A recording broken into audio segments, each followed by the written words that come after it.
Quick chat with Michael Schumacher. Michael, the last time we spoke was at the German Grand Prix this year.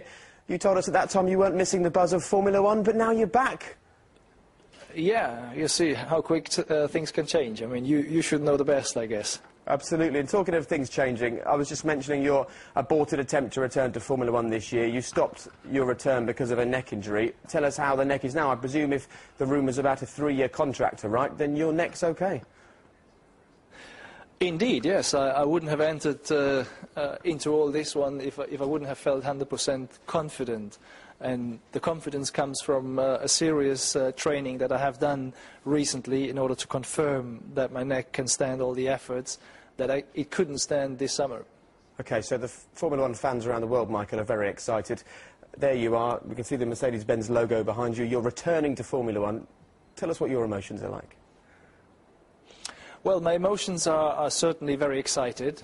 Indeed, I have to say that it has been a tough time to sort of leave the Ferrari family that has been a big part of my career.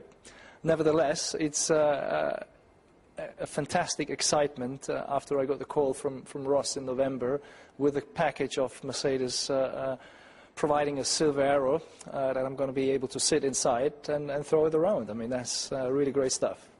Tell us when the seed was initially sown for your return to Formula One. I guess with the mention of you coming back for Ferrari last season, did that sort of whet the appetite to get back into the sport, and it was a buzz that you couldn't get rid of?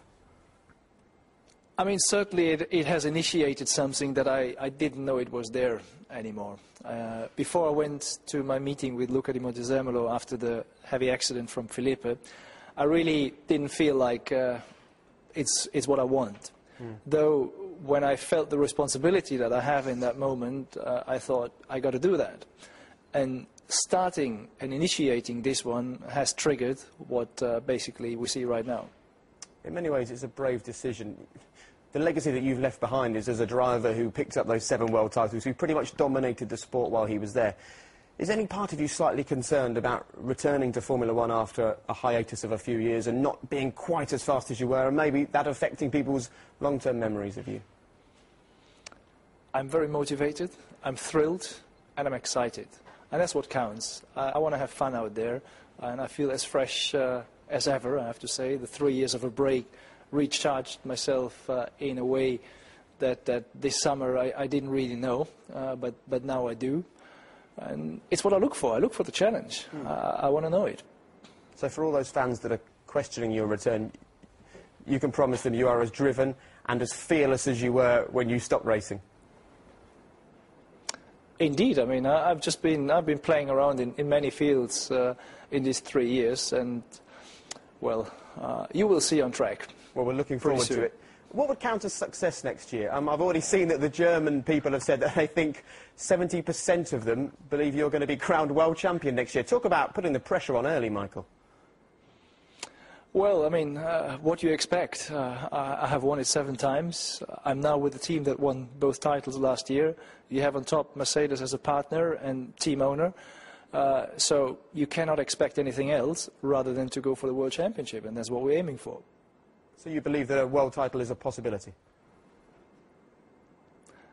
I mean, it's what we aim for, a possibility, yes. I mean, with all the qualities that we got here in-house, but then you have to deliver, and that's what is our job to do so. And what about these young whippersnappers that you're going to be taking on the track now? Some of them are the best part of 20 years younger than you. Certainly for the likes of Sebastian Vettel or for Lewis Hamilton, who never got the chance to race against a man who no doubt would have been the most famous racing driver when they were growing up. They're going to enjoy racing against you, Michael. You know that, don't you? Absolutely, yeah, exactly. And now they've got the chance, so they better use it. And you don't think that 20-year gap is going to have any effect at all? You think you can mix it with these young guys? I've just been doing that recently in go-karts. I mean, they have been even much more young, and you know, for me, the go-kart is quite an intense exercise. It's difficult to understand for people that they haven't done the sport as I have done it, but it's really pretty intense. Go-kart, though, is not Formula One. We all know this one, but I just look for this excitement. I look for the fight, and I look for the wheel-to-wheel. It's something that the fire has started up again. Well, that's music to the ears of the Formula One fans around the world. you've already mentioned that leaving Ferrari was difficult. How important was Ross Brawn in your decision to return to Formula 1? Because, of course, he is now the team principal of Mercedes, and you go back a very long way, don't you? I think it's actually the only combination that would have been able to trigger it. There was no other combination that I would have felt like I would like to work for and work with. Because, I mean, Ross is a long-term friend. He knows myself in detail, so do I know him. It's a blind relationship. We have both together won races we shouldn't have won.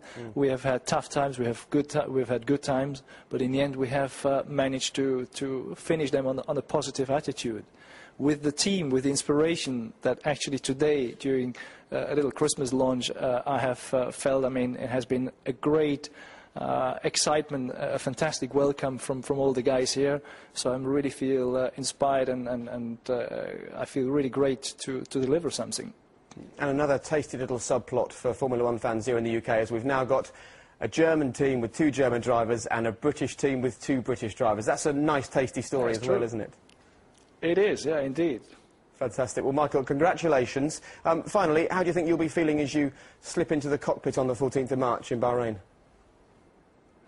Well, honestly, I can't wait till 1st of February. That is the first time we're officially going to run the car. That is going to be far too long from right now, but that's what it is. I mean, testing regulations doesn't allow anything earlier, and 14th of March, Bahrain, I look forward to it. Well, Michael, it looks to me like you can't wipe the smile off your face. Welcome back to Formula 1. Thank you. Thank you very much indeed. Merry Christmas. Happy New Year. Merry Christmas to you, and a very, very lucky New Year for you, perhaps. Congratulations. Thank you very much. Thanks. We'll need that.